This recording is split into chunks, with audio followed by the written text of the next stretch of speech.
ആ ഒരു ബാഗ് മാറ്റിയിട്ട് ഗിറ്റാർ കയ്യിൽ കൊടുത്തു കഴിഞ്ഞാൽ മുരളിയായി. അപ്പോൾ അല്ലേ? പൂജയ്ക്ക് വന്നപ്പോൾ സർപ്രൈസിംഗ്ലി അവിടെ ഒരു ഗസ്റ്റായിട്ട് എത്തിയത് ലാൽ ജോസ് സാറായിരുന്നു. അപ്പൊ അദ്ദേഹത്തിന് അറിയില്ല ഈ പടത്തിൽ ഞാനുണ്ട് എന്നുള്ളത്.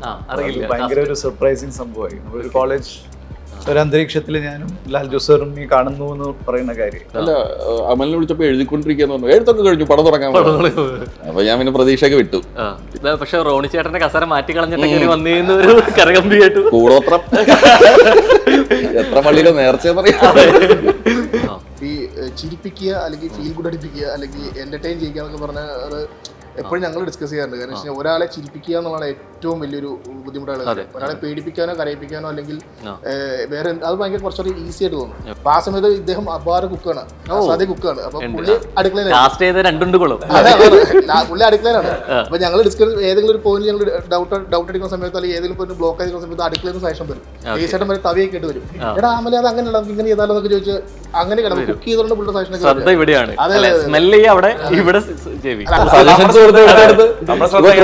പറഞ്ഞ ഡയലോഗ് പറഞ്ഞു വരുമ്പോ എന്റെ പ്രസൻസ് കുറയുണ്ടല്ലോ. അതാണ് ഏതൊരു സീനൊക്കെ നമ്മള് ജയ്സേന്റെ മാറ്റുമ്പോൾ ചിക്കൻ കറി അവിടെ വളരെ സോഫ്റ്റ് ആയിട്ടോ ഫൺ ലവിങ് ആയിട്ടൊരു ക്യാരക്ടർ തമിഴില് 10-20 വർഷമായി ട്രൈ ചെയ്യുന്നു, കിട്ടുന്നില്ല. Means in the sense try means I M expecting. അവിടെ വെറും വെട്ടും കുത്തും കൊലയും ഇങ്ങനത്തെ ക്യാരക്ടേഴ്സാണ് വരുന്നത്. അത് ഈ ആദ്യത്തെ സിനിമ ചിത്രം ബേസ്ഡ് മിഷ്കിന്റെ 1-2 പടം ചെയ്തതോടുകൂടി അത് ആ ഒരു വളരെ സീരിയസ് ആയ സബ്ജക്ട്സിന് മാത്രമേ നമ്മള് ആഗ്രഹം ഇങ്ങനെയാണ്. എനിക്ക് അങ്ങനത്തെ ഒരു സാധനം ചെയ്യണം, കുറച്ച് കോമഡി ഉള്ള ഒരു പരിപാടി ചെയ്യണം എന്നുള്ളത്. പക്ഷെ എന്നെ വിളിക്കുന്നത് ശ്വാസം പിടിച്ചിരിക്കാനും കണ്ണുരുട്ട് നോക്കാനും. ഏതൊരു ആഘോഷത്തിനൊപ്പം സിനിമ നമ്മുടെ അതിന്റെ ഭാഗമാവാറുണ്ട്. സിനിമയിൽ തന്നെ ആഘോഷം ഒരുക്കാൻ വേണ്ടിയിട്ട് 98-ന് ശേഷം ഒരിക്കൽ കൂടി മലയാള സിനിമ അങ്ങനെ ഒരു ടൈറ്റിൽ എടുക്കുകയാണ്, ആഘോഷം. സോ വിശേഷങ്ങളുമായിട്ട് ആഘോഷം ടീമുണ്ട്. നമസ്കാരം. നമസ്കാരം. ഇതിനു മുമ്പ് മലയാള സിനിമയ്ക്ക് പരിചിതം 1998-ലാണ് അല്ലേ? അന്ന് മധുസാറും മനോജ് ഗജയനായിരുന്നു. ഒരിക്കൽ കൂടി എത്തുകയാണ് ഈ പേര്. നമ്മൾ ഈ പ്രേമ സിനിമ വന്ന സമയത്ത് നമ്മൾ പറഞ്ഞിട്ടുണ്ട്, ഒരുപാട് പ്രണയകഥകൾ വന്നിട്ടുണ്ടെങ്കിൽ പോലും പ്രേമ എന്ന സിനിമ ആ പേര് സ്വീകരിക്കാൻ ഈ കാലം വിട്ടെടുക്കേണ്ടി വന്നുള്ളത്. അതുപോലെ ആഘോഷിക്കുന്ന ഒരുപാട് സിനിമകളും പ്രമേയങ്ങളും വന്നിട്ടുണ്ടെങ്കിൽ പോലും ഞാൻ അമൽ സാറിനോട് ചോദിച്ചു കൊടുക്കട്ടെ, വൈ ആഘോഷം സിനിമയ്ക്ക്? ആഘോഷം എന്തുകൊണ്ട് അങ്ങനെ ടൈറ്റിൽ എടുത്തു വെച്ച് കഴിഞ്ഞാൽ ആക്ച്വലി ഈ സബ്ജക്ട് തന്നെയാണ്. കാരണം ഈ സബ്ജക്ട് പടം കാണുന്ന എല്ലാവർക്കും മനസ്സിലാവും. കാരണം പക്ഷേ ഒരു ഔട്ട് ആൻഡ് ഔട്ട് ഒരു ഫൺ, ഒരു സെലിബ്രേഷൻ മൂഡാണ് സിനിമ. കാരണം അതിന്റെ ബേസിക് കഥ നടക്കുന്ന ഒരു കോളേജാണ്, ഒരു ക്യാമ്പസ് സ്റ്റോറിയാണ് അത്.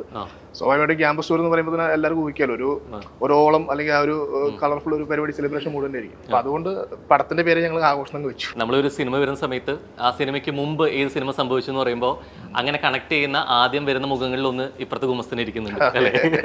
അപ്പൊ ഗുമസ്തനിൽ നിന്ന് പാതിരിയിലോട്ടുള്ള ഒരു പരകായ പ്രവേശമാണ്. മാന്യനായോ?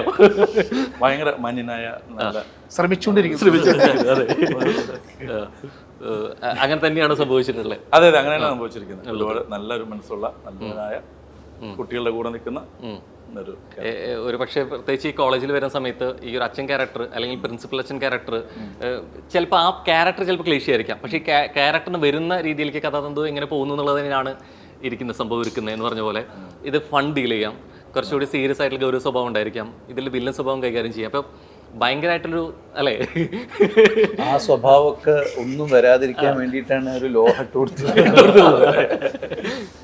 അല്ല, ഇത് പല മുഹൂർത്തങ്ങളും അദ്ദേഹത്തിന്റെ ഈ ക്യാരക്ടറിനുണ്ട്. ബാക്കിയുള്ള സിനിമയിൽ പറയുന്നത് കഥയായി പോകും. മിണ്ടരുത് എന്ന് പറഞ്ഞിട്ടാണ് അല്ല, ഈ കൂട്ടത്തിൽ ഏറ്റവും കൂടുതൽ ഇത്തരം കാര്യങ്ങൾ അബദ്ധങ്ങൾ സംഭവിക്കാൻ ചാൻസ് ഉള്ളതുകൊണ്ട് എന്നോട് തന്നെ പറഞ്ഞു, ചേട്ടാ ഒന്നും പറയരുത്, ഞാൻ അപ്പത്തൊട്ട് ഓക്കെ ഉണ്ട്. എനിക്ക് തോന്നുന്നു ഒരു പക്ഷേ പോസ്റ്റ് കാണുന്ന സമയത്ത് 2006-ൽ നിന്ന് ഇപ്പൊ ഇവിടെ എത്തുമ്പോൾ ഏകദേശം 20 വർഷമായി ക്ലാസ്മേറ്റ്സിൽ മുരളിയിരിക്കുന്നു. അപ്പൊ ഇപ്പുറത്തുനിന്ന് ഇവിടെ വന്നിരിക്കുന്ന സമയത്ത് ആ ഒരു ബാഗ് മാറ്റിയിട്ട് ഗിറ്റാർ കയ്യിൽ കൊടുത്തു കഴിഞ്ഞാൽ മുരളിയായി. അപ്പോൾ അല്ലേ? അപ്പോൾ വലിയ മാറ്റങ്ങൾ സംഭവങ്ങളില്ല. തിരിച്ചൊരു കോളേജിലോട്ട് എത്തുകയാണ്. അപ്പോൾ ഇവിടെ വിദ്യാർത്ഥിയല്ല, പ്രൊഫസറാണ്. സോ സ്വാഭാവികമായിട്ടും അപ്പോൾ മാറ്റം എങ്ങനെ ഒരിക്കൽ കൂടി ഒരു കോളേജ്? അതെ, എനിക്ക് ഇതിൽ ഏറ്റവും രസം തോന്നിയത്, ഞാൻ ആദ്യം ഞങ്ങൾ ഈ കോളേജിൽ ഇതിന്റെ പൂജയ്ക്ക് വന്നപ്പോൾ സർപ്രൈസിംഗ്ലി അവിടെ ഒരു ഗസ്റ്റായിട്ട് എത്തിയത് ലാൽ ജോസ് സാറായിരുന്നു. അപ്പൊ അദ്ദേഹത്തിന് അറിയില്ല ഈ പടത്തിൽ ഞാനുണ്ട് എന്നുള്ളത്. ഭയങ്കര ഒരു സർപ്രൈസിങ് സംഭവമായി. നമ്മളൊരു കോളേജ് ഒരു അന്തരീക്ഷത്തിൽ ഞാനും ലാൽ ജോസ് സാറും ഈ കാണുന്നു എന്ന് പറയുന്ന കാര്യം. അപ്പോൾ അതൊരു നല്ലൊരു നിമിത്തമായിട്ടാണ് എനിക്ക് തോന്നിയത്. അപ്പോൾ ഞാൻ ആക്ച്വലി ഇവരുടെ ഗുമസ്തനിലൊരു ക്യാരക്ടർ ഒന്ന് ഗസ്റ്റ് റോൾ ഉണ്ടായിരുന്നു, ജെയ്സ് വഴി തന്നെയാണ്. അപ്പം അങ്ങനെയാണ് ഈ പടത്തിലും ജെയ്സ് അവർ കഥ എഴുതി വന്നപ്പോൾ അങ്ങനെ. അപ്പോൾ എനിക്ക് ഞാൻ പറഞ്ഞ പോലെ ഈ ക്യാമ്പസ് കോളേജ് സ്റ്റോറീസ് അങ്ങനെ വരുന്നത് റെയറാണ് എനിക്ക് അങ്ങനെ. അപ്പോൾ ഇത് വന്നപ്പോൾ ഐ ഫെൽറ്റ് ഗുഡ്. ആൻഡ് ഇത് ശരിക്കും പറഞ്ഞാൽ ഈ പറഞ്ഞ പോലെ ക്യാമ്പസ് സ്റ്റോറിയുടെ ഇതിൻ്റെ ഉള്ളിൽ കുറച്ച് വേറെയും ചില വിഷയങ്ങളുണ്ട്. അത് പക്ഷെ അത് നമുക്ക് റിവീൽ ചെയ്യാൻ പറ്റില്ല. അത് കുറച്ച് സീരിയസ് വിഷയമാണ്. അത് ഇമോഷണലി എല്ലാവരെയും ഇതാക്കുന്ന കാര്യങ്ങൾ, അങ്ങനെയൊക്കെ കുറച്ച് ലെയേഴ്സ് ഉണ്ട് ഇതിൻ്റെ ഉള്ളിൽ എന്ന് പറയാം. But the back drop is college. And ഇതൊന്നും അറിയാണ്ട് മൊത്തം ഫൺ എലിമെന്റ് ചുറ്റി നടക്കുന്നതാണ് ഇതിന്റെ പ്രിമൈസ്. സെലിബ്രേഷൻ തന്നെയാണ്. സെലിബ്രേഷൻ. പിന്നെ ഈ ചില ക്യാരക്ടേഴ്സ് ഫേസ് ചെയ്യുന്ന കുറച്ച് സീരിയസ് ആയ വിഷയങ്ങളൊക്കെ ഇതിൻ്റെ ഉള്ളിലുണ്ട്. അത് പക്ഷേ അതാണ് നമുക്ക് റിവീൽ ചെയ്യാൻ പറ്റാത്തത്. അതെ. Kochi to Chennai, Chennai to Kochi travel ചെയ്തുകൊണ്ടിരിക്കുകയാണ്. ഈ കേരളത്തിൻ്റെ ബോർഡർ കഴിയുമ്പോൾ എവിടെയാണ് ഈ മൂഡ് മൊത്തത്തിൽ മാറുന്നത്? ഇപ്പം ഇവിടെ ഭയങ്കരമായിട്ട് ഫൺ കാര്യങ്ങൾ അല്ലെങ്കിൽ വേഴ്സ്റ്റാലിറ്റി ക്യാരക്ടർ ആർക്കിൽ കൊണ്ടുവരുന്ന പലതരം വേഷങ്ങൾ ചെയ്യുന്നു. കേരള ബോർഡർ കഴിഞ്ഞ് കഴിഞ്ഞാൽ പിന്നെ അവിടെ നിന്ന് അങ്ങോട്ട് കുറച്ചുകൂടി ഗൗരവമുള്ള വിഷയം പോലീസ് ഓഫീസർ വരുന്നു. എവിടെ ഈ മൂഡും മാറ്റം ബോധപൂർവ്വമാണോ അത്? ഒരിക്കലും. ഞാൻ അവിടെ വളരെ സോഫ്റ്റ് ആയിട്ടോ ഫൺ ലവിങ് ആയിട്ടൊരു ക്യാരക്ടർ തമിഴിൽ 10-20 വർഷമായി ട്രൈ ചെയ്യുന്നു. കിട്ടുന്നില്ല. Means in the sense try means I M expecting.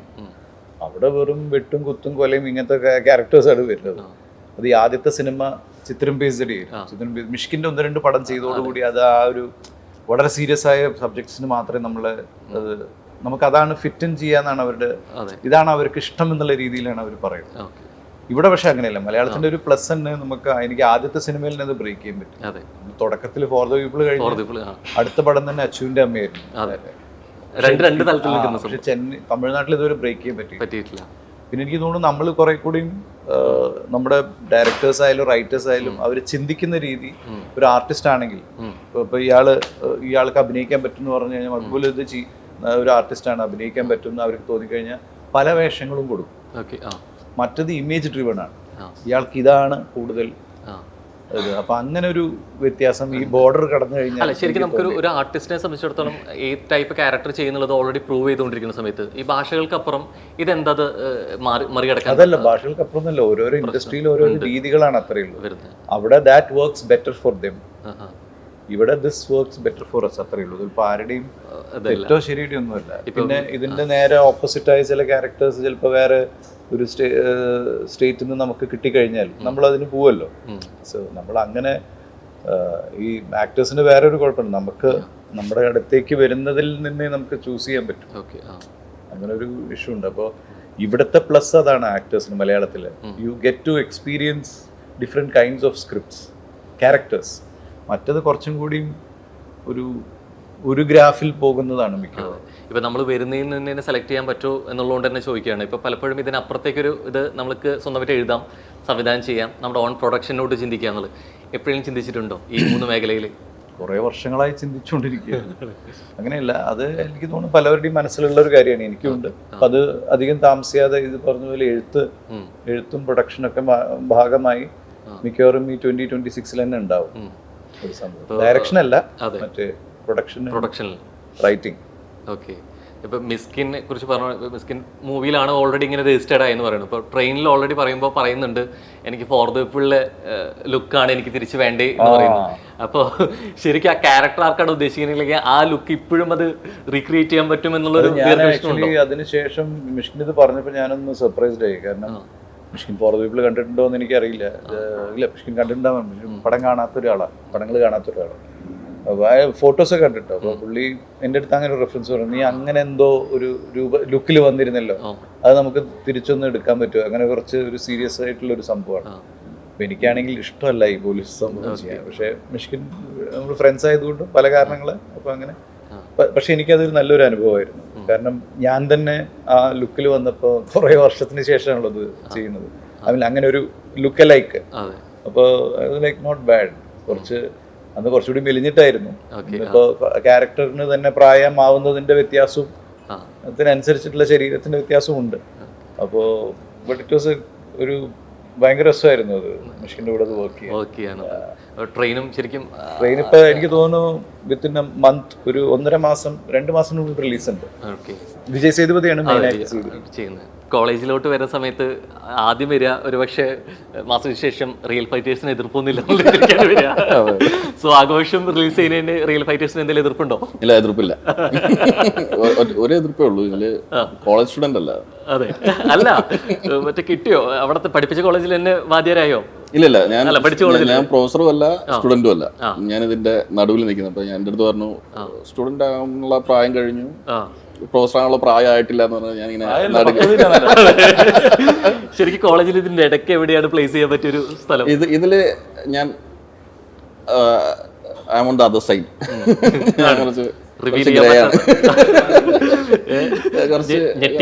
വേറൊരു കഥ ഉണ്ട്, കഥയിൽ വരുന്ന അതുകൊണ്ട് എനിക്ക് തീരെ ഉണ്ടാവും. കുറച്ചൊരു ഗ്രേ ഷെയ്ഡുള്ള ഒരു ക്യാരക്ടറാണ് അത്. ഞാൻ എനിക്ക് തോന്നുന്നു ഗുമസ്തനിൽ ഞാനത് പ്രതീക്ഷിച്ചിരുന്നു. കാരണം ഗുമസ്തൻ കാണുമ്പോൾ നമുക്കറിയാം ഇത് ഇയാളാണോ എന്നുള്ളൊരു സാധനം വരുന്നുണ്ട്. അപ്പൊ ഞാൻ അവളുടെ അടുത്ത് പറഞ്ഞു അങ്ങനെ ആക്കാമായിരുന്നു ഗുമസ്തനിൽ, ഇതിലാക്കി. നേരത്തെ നരേശനോട് പറഞ്ഞ പോലത്തെ ഒരു കാര്യം തന്നെയാണ് ഇവിടെ മക്ബൂലിന്റെ കാര്യത്തിൽ വരുന്ന സമയത്ത് ഇത് ഓഫ് സ്ക്രീനും ഓൺ സ്ക്രീനാണ് ഈ മാറ്റം വരുന്നത്. അതായത് ഓഫ് സ്ക്രീനിൽ ഭയങ്കര ചില്ലായിട്ട് സംസാരിക്കുന്ന ഒരാൾ, ഭയങ്കര ഫൺ കൊണ്ടുനടക്കുന്ന ഒരാൾ, ഓൺ സ്ക്രീനിൽ വരുന്ന സമയത്ത് കുറച്ചൊരു റഫ് ആൻഡ് റോ പരിപാടിയിലോട്ട് പിടിക്കുകയും ചെയ്യുന്നുണ്ട്. അതെ, അപ്പോൾ എവിടേക്കോ ഒരു ക്യാരക്ടർ അപ്പിയറൻസിൽ ഞാൻ കുറച്ചൊരു ടഫാണെന്നുള്ള ഫീല് കൊടുക്കുന്നതുകൊണ്ടാണോ? എൻ്റെ അടുത്ത് എല്ലാവരും പറയുന്ന കാര്യമാണ് ഇങ്ങനത്തെ ഇതുപോലത്തെ ഒരു പരിപാടി പിടിച്ചുകൂടെ, ഭയങ്കര ഫണ്ണായിട്ടുള്ള ഒരു സാധനം. എനിക്ക് ആഗ്രഹം ഇങ്ങനെയാണ്, എനിക്ക് അങ്ങനത്തെ ഒരു സാധനം ചെയ്യണം, കുറച്ച് കോമഡി ഉള്ള ഒരു പരിപാടി ചെയ്യണം എന്നുള്ളത്. പക്ഷെ എന്നെ വിളിക്കുന്നത് ശ്വാസം പിടിച്ചിരിക്കാനും കണ്ണുരുട്ട് നോക്കാനൊക്കെ. മക്ബൂലിനെ അറിയാതെ നമുക്കറിയാം, കാരണം ഓഫ് സ്ക്രീൻ അസാധ്യമായിട്ട് കോമഡി പറഞ്ഞതാണ്, ഭയങ്കര കൗണ്ടർ. പക്ഷെ ക്യാമറയ്ക്ക് മുന്നിൽ ഭയങ്കര സീരിയസ് ആവും. എനിക്ക് വരുന്ന ഇപ്പൊ ഇതിനകത്ത് ഒരു അഡ്വക്കേറ്റ് വേഷമാണ്. അപ്പൊ അഡ്വക്കേറ്റിന്റെ അടുത്തൊക്കെ നമുക്ക് കോമഡി പറയാൻ പറ്റില്ലല്ലോ. അഡ്വക്കേറ്റ് മുകുന്ദനുണ്ണി പോലെയുള്ള കുറെ കഥ കോമഡി പറഞ്ഞു കഴിഞ്ഞാൽ പാളും പ്രശ്നം വരും. അങ്ങനെ ശരിക്കും തോന്നിയിട്ടുണ്ടോ? ഐ മീൻ അങ്ങനത്തെ ഒരു ത്രൂ ഔട്ട് ഒരു ഫൺ ക്യാരക്ടർ ഫൺ പരിപാടി ചെയ്യാൻ താല്പര്യമുണ്ട് എല്ലാരോടും. അതെ, എഴുതി തുടങ്ങാൻ പോവാണ്, പറയാൻ പറ്റിയ സമയം. എഴുതുന്നവരും പ്രൊഡ്യൂസ് ചെയ്യുന്നവരും ഡയറക്ട് ചെയ്യുന്നവരൊക്കെ പരിഗണിക്കലും എന്നുള്ള സംഭവം. അതെ, നമ്മൾ പറയും എവിടേക്കെങ്കിലും ഒരു ഫംഗ്ഷന് പോകുമ്പോൾ അല്ലെങ്കിൽ വേറെ എല്ലാവരും നാളെ കൂടുന്ന സമയത്ത്, കസിൻസ് കൂടുന്ന സമയത്ത്, ഫ്രണ്ട്സ് കൂടുന്ന സമയത്ത് നമ്മുടെ അച്ഛൻ ഉണ്ടെന്നുണ്ടെങ്കിൽ നമ്മുടെ സ്വാതന്ത്ര്യം എവിടേക്കോ നമ്മൾ ഉള്ളിലോട്ട് വലിയും എന്ന് പറഞ്ഞ പോലെ സിനിമ സെറ്റിൽ ഈ പ്രശ്നമുണ്ടോ? ഇല്ല, അച്ഛൻ്റെ കുഴപ്പമില്ല. നല്ല കമ്പനിയാണ് ആണ്. ഐ മീൻ ആ ഒരു വൈബാണ്. അത് കുറേയും കൂടി അഡ്വൈസ് തരുന്ന സമയത്ത് ഇങ്ങനെ കാരണം ഇത്ര വർഷം ഒരു എക്സ്പീരിയൻസ് ഉണ്ട്, ലൊക്കേഷൻ എങ്ങനെ ഇരിക്കുന്നതിനനുസരിച്ച് ഇനി ഇവിടെ അങ്ങോട്ടുള്ള തുടർച്ച തീരുമാനിക്കാൻ കാരണമാവുന്ന കുറെ കാര്യങ്ങൾ ഉണ്ടായേക്കാം. അപ്പോൾ അത്തരത്തിൽ എന്തെങ്കിലും റെസ്ട്രിക്ഷൻസ് പറയും? അങ്ങനെ ഇല്ല, അച്ഛനുണ്ടെ കുറേ കൂടെ റെസ്ട്രിക്ഷൻസ് കുറവാണെന്ന് എനിക്ക് തോന്നാറ്. ചില്ലാണ്. ഈ പൊതുവെ കാര്യങ്ങളിൽ ഇപ്പോൾ നേരത്തെ പറഞ്ഞ പോലെ എഴുത്തിന്റെ രൂപത്തിൽ മാസ് കാണിക്കുന്ന ഒരാൾ, സ്ക്രീനിലോട്ട് വരുമ്പോൾ അതിനേക്കാളേറെ മാസ് ഡയലോഗുകൾ പറയുന്ന ഒരാൾ, ഓഫ് സ്ക്രീനിൽ ഇപ്പോൾ ഈ അടുത്ത് വരെ കോടതി വിധിയുടെ കേസിൽ വരെ തുറന്ന സംസാരത്തിന്റെ നമുക്ക് കണ്ടിട്ടുണ്ട്, മുഖങ്ങളിൽ കണ്ടിട്ടുണ്ട് എന്നുള്ളത്. അപ്പോൾ അങ്ങനെ ഒരു അച്ഛൻ്റെ ആ ശൈലിയുള്ള മകനാണോ അല്ലെങ്കിൽ എങ്ങനെയാ ശരിക്കും? അങ്ങനെ ഞാൻ ഇപ്പം അച്ഛൻ അത്തരം കാര്യങ്ങളുള്ള അറിവോ പക്വതയൊന്നും എനിക്കില്ല. അത്തരം കാര്യങ്ങളിൽ അങ്ങനെ സംസാരിക്കാൻ ഞാൻ പ്രാപ്തനാണെന്ന് എനിക്ക് തോന്നിയിട്ടില്ല, അതുകൊണ്ട് തന്നെ സംസാരിക്കാറുമില്ല.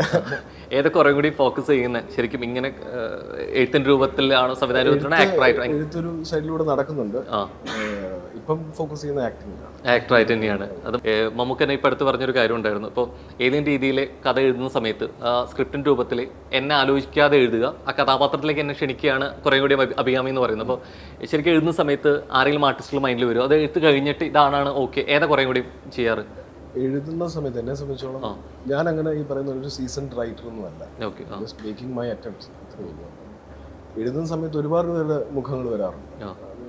അത് പിന്നെ അത് ഒരു നാച്ചുറൽ പ്രോസസ്സാണെന്ന് ഞാൻ വിശ്വസിക്കുന്നു. അത് ആരിലേക്ക് എത്തിച്ചേരും എന്നുള്ളത് അതിൻ്റെതായ ഒരു രീതിക്ക് അത് എത്തിച്ചേരും എന്നാണ് ഞാൻ വിശ്വസിക്കുന്നത്. പിന്നെ എഴുതുമ്പോ മുഖം ഓർമ്മ വരാൻ വേണ്ടി ഇടയ്ക്കിടയ്ക്ക് ഞാൻ വേണ്ടി നമ്മളിവിടേക്ക് ഉണ്ട് എന്നുള്ള രീതിയിലേക്ക് അപ്പൊ ആ സീന് മറക്കും, പിന്നെ എഴുതാൻ പറ്റിയ വീണ്ടും തുടങ്ങണം. അതെ, ഇടയ്ക്കിടയ്ക്ക് ആവശ്യമില്ലാണ്ട് ഞാൻ ഫ്ലാറ്റിന്റെ താഴെ ഒന്നും കണ്ടിട്ട്. ഇത് ശരിക്കും നമ്മളെ സൗഹൃദങ്ങൾ സിനിമ സംഭവിക്കുന്നു പറഞ്ഞാൽ പോലും ഇപ്പൊ എഴുതുന്നുണ്ടെന്ന് അറിയുന്നു. അപ്പോൾ നമ്മൾ ഇത് കണക്ട് ചെയ്യാൻ വേണ്ടിയിട്ട് നമ്മൾ കുറേ കൂടി ഡയറക്റ്റുള്ള ചോദ്യങ്ങൾ ആവർത്തിക്കുമോ?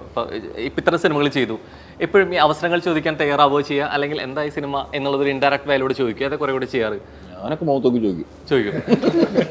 ഞാൻ അങ്ങനെ ചോദിച്ചു വന്നതാണ്. ആണ് ഗുമസ്തൽ ഉണ്ടായിരുന്നു എന്നുള്ളതിന്റെ ഒരു പാർട്ട് ഉണ്ടായിരുന്നില്ല. രണ്ടാമത്തെ പടത്തിൽ ഞാൻ ഉണ്ടായിരുന്നില്ല. ഇല്ല. ആഘോഷത്തിൽ ഞാൻ ഉണ്ടായിരുന്നില്ല. ഇല്ല. ഞാനിങ്ങനെ നമ്മള് ജയ്സേട്ടനോട് ചോദിച്ചപ്പോ അവന് പടം തുടങ്ങുന്നു പറഞ്ഞില്ലേ. ഞാൻ പതുക്കെ അമലിനെ വിളിച്ചിട്ട് എന്താ പരിപാടി, അമൽ ഇതിനെ കുറിച്ചൊന്നും പറയുന്നില്ല. പിന്നെ ഞാൻ അറിഞ്ഞു ഇത് അനൗൺസ് ചെയ്യുന്നു പടം, അപ്പോഴും വിളിയൊന്നും വരുന്നില്ല. ഞാൻ എന്താ പരിപാടി, ഇല്ല പരിപാടിയൊക്കെ നടക്കുന്നേ ഉള്ളൂ, എഴുത്ത് നടക്കുന്നേ ഉള്ളൂ. ചിന്തയിലുണ്ടായിരുന്നു, ഒന്നും ഉണ്ടായിരുന്നില്ല. ഞാൻ ഒരു ദിവസം റെയിൽവേ സ്റ്റേഷനിൽ ജയസേട്ടനെ കണ്ടപ്പോൾ പടം തുടങ്ങാറായല്ലോ, അല്ല അമലിനെ വിളിച്ചപ്പോ എഴുതിക്കൊണ്ടിരിക്കുകയെന്ന് പറഞ്ഞു. എഴുത്തൊക്കെ കഴിഞ്ഞു, പടം തുടങ്ങാൻ പറഞ്ഞു. അപ്പൊ ഞാൻ പിന്നെ പ്രതീക്ഷയൊക്കെ വിട്ടു.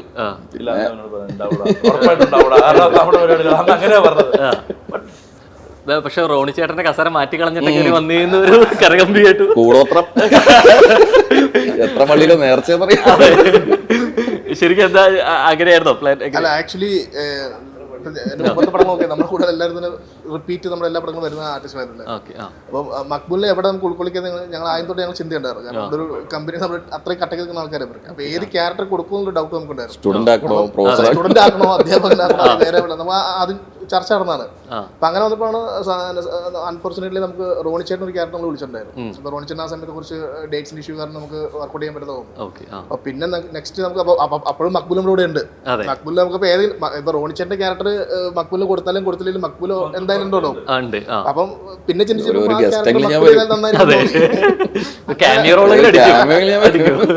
അങ്ങനെയാണ് ആ ക്യാരക്ടർ മക്ബൂലിന് കൊടുത്തത്.